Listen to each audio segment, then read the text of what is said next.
परशुराम जी पीठ में उस समय 2 तरकस रखते थे। भगवान परशुराम भस्म रमाए हुए हैं, माथे पर त्रिपुंड धारण कर रखा है, सिर पर जटाएं बंधी हुई हैं, यज्ञोपवीत धारण कर रखा है, मृगछाला बांध रखी है, हाथ में धनुष बाण है, कंधे पर फरसा है। ऐसा लग रहा है जैसे मानो वीर रसी या शरीर धारण करके आ गया है। राजाओं के बीच में वीर रसी प्रकट हो गया हो। परशुराम जी को देख करके सब राजा घबरा गए, बहुत चक्के हो गए और अपने अपने हथियार छिपा लिए हैं और प्रणाम करने लगे हैं। और प्रणाम कैसे कर रहे हैं? अपने अपने पिता के नाम को लेकर के प्रणाम कर रहे हैं। पित समेत कहे कहे निज नामा, करन सब दंड प्रणामा। अपने अपने पिता का नाम लेकर के प्रणाम कर रहे हैं। मैं उनका बेटा फलाना आपको प्रणाम करता हूं। महाराज शायद उनको ये लग रहा था शायद हमको परशुराम जी जानते नहीं होंगे, अब ये क्रोधी बहुत है कहीं हमको मार दें। हम अपने पिता का नाम इनको बताएं तो शायद हमारे पिता के नाम को जानते हो, और हमारे पिता के नाम को जानते हो तो शायद फिर ये हमको क्षमा कर दें। उसी समय वहाँ जनक जी आ गए। जनक जी ने प्रणाम किया, सीता जी को बुला करके कहा, बेटी सीता। हाँ पिताजी, देखो महात्मा जी को प्रणाम करो, गुरुदेव पधारे। सीता जी ने परशुराम भगवान को प्रणाम किया। परशुराम जी ने सीता जी को आशीर्वाद दिया, सौभाग्यवती भव। और उसी समय विश्वामित्र जी आ गए और राम जी को आवाज लगाई, राम और लक्ष्मण से कहा, बेटा राम लक्ष्मण। हाँ गुरु जी, आओ महाराज श्री को प्रणाम करो। उन्होंने प्रणाम किया और राम लक्ष्मण का परिचय कराया। राम लखन दशरथ के बेटा,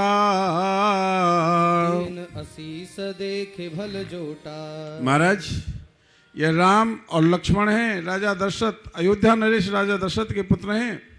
आपको प्रणाम कर रहे हैं। दीन आशीष देहि भल जोटा। परशुराम जी ने उनको आशीर्वाद दिया और आशीर्वाद देने के बाद में परशुराम जी राम जी की तरफ टकटकी लगा करके देखने लगे। ये कौन है भाई? इनकी तरफ मेरा मन खिंच रहा है। ये कौन है? टकटकी लगा करके देख रहे हैं, पलक वे नहीं मार रहे हैं।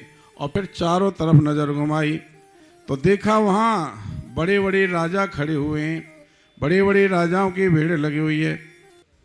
राजा जनक घबरा गए हैं, डर गए, बोले नहीं, शांत खड़े हैं। सीता जी की माँ बोली, अरे सीता की माँ बड़ी दुखी हुई, मन पछतात सिय महतारी, विदेव सबरी बात बिगाड़ी। हे विधाता, तूने बनी बनाई बात बिगाड़ दी है,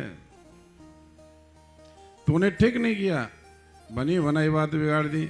सीता जी को तो आधा निमिष कल्प के समान व्यतीत हो रहा है। आराध निमेष कल्प सम बीता, ऐसा लग रहा है आधा निमेष कल्प के समान। राम जी समझ गए कि जनक जी मेरा नाम तो नहीं लेंगे, और जब तक मेरा नाम नहीं लेंगे तब तक महात्मा का क्रोध बढ़ता जाएगा। आयस कहा कहिए किन मोही, सुन रिसाय बोले बोले मुन को ही। कहा महाराज कोई आज्ञा है तो मुझे बताओ, इस दास को आज्ञा दो। बस यह सुनते ही बड़ा क्रोध आ गया। नाथ समुदन वंजनारा। वैसे देखा जाए तो इन शब्दों से ऐसा लगता है नाथ समुदन वंजनहारा। नाथ शंभु का उल्टा करो, उल्टा करेंगे तो क्या बनेगा? नाथ शंभु, शंभुनाथ। आगे झगड़ा ही हुआ है, लेकिन जो कहना था वो कह दिया। महाराज जिसने यह धनुष तोड़ा है वह तो शंभु का भी नाथ है, यानी भगवान है शंभुनाथ। अब आगे यहां एक समझने लायक बात है। कोई भी व्यक्ति बड़ा काम कर देता है तो अपने आप को बड़े आदमी के रूप में प्रदर्शित करता है। लेकिन राम ने इतना बड़ा काम किया मेरे प्रभु ने, लेकिन फिर भी कितनी सरलता के साथ में बोल रहे हैं, दास बन रहे हैं। गले में कोई छोटा सा एक बड़ा सा काम कर देता है ना, बड़ा घमंड आ जाता है, मैंने ये काम कर दिया, मैंने ये काम करा दिया कॉलोनी में। लेकिन भगवान राम ने धनुष तोड़ने के बाद में भी कह रहे महाराज यह तुम्हारे किसी दास का ही काम हो सकता है। रामदास बन रहे हैं। और जब ये शब्द कहे परशुराम भगवान क्रोध में आ गए और क्रोध में आकर के कहा जिसने ये धनुष तोड़ा है वह मेरा दास नहीं हो सकता, वह तो मेरा दुश्मन है। और कैसा दुश्मन है? सहस्र बाहु समसोरिप मोरा, सहस्रा बाहु के समान वह मेरा दुश्मन है।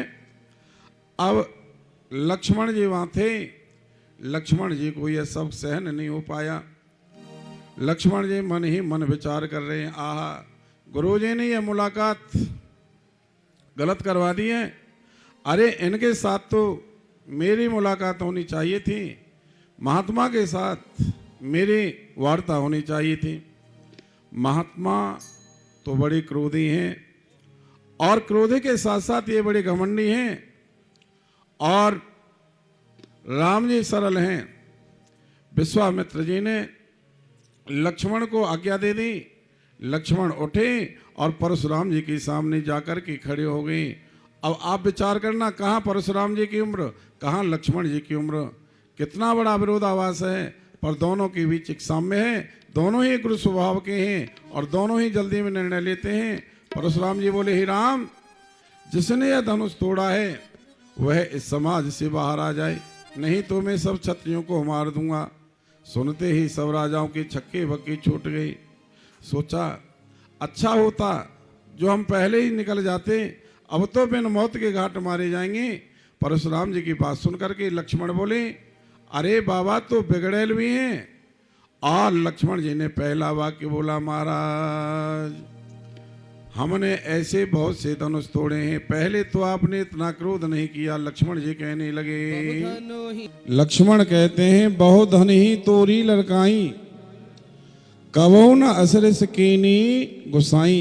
हे महाराज आप जितना क्रोध आज कर रहे हो इतना क्रोध तो पहले आपने कभी नहीं किया था, क्योंकि हमने तो ऐसे बहुत धनुषियां तोड़ डाली। अब लक्ष्मण ने इतनी धनुषियां कब तोड़ी, कहाँ तोड़ी, इसमें कथा आती है, ध्यान से सुनेंगे। एक बार ये जो पृथ्वी माँ है इसने बुढ़िया का रूप बनाया, वृद्धा माँ बन गई। और जो शेषनाग हैं, इस पृथ्वी का आधार है शेषनाग, वह एक बालक का रूप बना लेता है। अब वृद्धा माँ अपने उस छोटे बालक को लेकर के भगवान परशुराम जी के आश्रम पर पहुंच जाती है और कहा, महाराज एक तो मैं बेसहारा अबला हूं और यह मेरा बेटा है, तो मेरा मन है कुछ दिन के लिए आपके इस आश्रम में निवास करना चाहती हूं। परशुराम जी बोले, ठीक है माँ, आप हमारे इस आश्रम में निवास करो। तो बुढ़िया माँ ने कहा, देखो माँ, देखो महाराज मैंने सुना है आप क्रोधी बहुत हो, आप क्रोधी बहुत हो, और ये मेरा बेटा बड़ा शरारती है, नटखट है, कहीं ये अपराध कर दे और आप क्रोध में आकर के कहीं मेरे बेटा को मार बैठो। पहले आप मुझे ये वचन दे दो, मेरा बेटा कितना भी कठोर कितना भी अपराध कर दे, आप मेरे बेटा को कुछ भी नहीं कहोगे, मेरे बेटा को मारोगे नहीं। जब ये कहा तो परशुराम भगवान ने वचन दे दिया, माँ तेरा बेटा कितना भी अपराध करेगा मैं इसे नहीं मारूंगा। अब एक दिन की बात, परशुराम भगवान कहीं बाहर चले गए और यह शेषनाग जो बालक है यह खेलता खेलता खेलता खेलता उधर पहुंच गया जहां बहुत से धनुष रखे थे। और ये धनुष जो थे बहुत से अनगिनत धनुष रखे थे। ये कौन से धनुष थे? यह वही धनुष थे जिस समय भगवान परशुराम ने अराजकता फैलाने वाले जो क्षत्रिय थे उन क्षत्रियों को मार दिया था और मारने के बाद में उनके धनुष को ले आए थे, ये वहां रखे थे। अब यह बालक नटखट था, शरारती था और खेलता खेलता वहां पहुंच गया और उन धनुषों को तोड़ डाला, सारे धनुष तोड़ दिए। जब सारे धनुष तोड़ दिए, इधर से अपनी मां के पास में आ गया, उधर से वो भगवान परशुराम आए और वह किसी कार्यवश उधर ही चले गए जहां धनुष रखे थे। सारे धनुषों को टूटा हुआ देखा, बस आग बबूला हो गए, बड़े क्रोधी थे और क्रोध में आगे कहा, किसने ये धनुषों को तोड़ा है, अब मैं उसे छोड़ूंगा नहीं, मैं उसे मार दूंगा।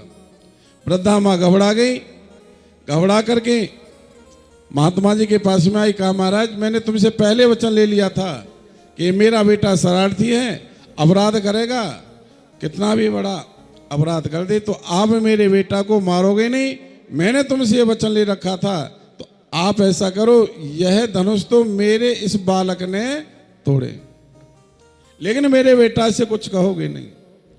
परशुराम को क्रोध तो बहुत आया, पर सोचा मैंने वचन दे रखा है, अब इससे कुछ कहना नहीं, सुक्रोध नहीं किया, शांत रहे। अब लक्ष्मण जी यही बात कह रहे हैं, महाराज बहुत धन ही तोरी लड़काई, कबहु ना असर से कीनी गुसाई। मैंने ऐसे बहुत धनुषियां तोड़ी, लेकिन आपने कभी क्रोध नहीं किया। ए धन पर ममता के हेतु कह भृगुकुल केतु। अब इस धनुष को टूटने पर आप इतना क्रोध कर रहे हो, तो ऐसा लगता है शायद इस धनुष के ऊपर तुम्हारी बहुत ममता है। अब ममता कहा तो ममता तो भाई महात्माओं के लिए गाली है, संसारी लोगों के लिए गालियां अलग होती हैं और महात्माओं की गाली अलग होती हैं। अब किसी महात्मा से आप कहना तुझे बहुत ममता हो रही है तो लड़ पड़ेगा।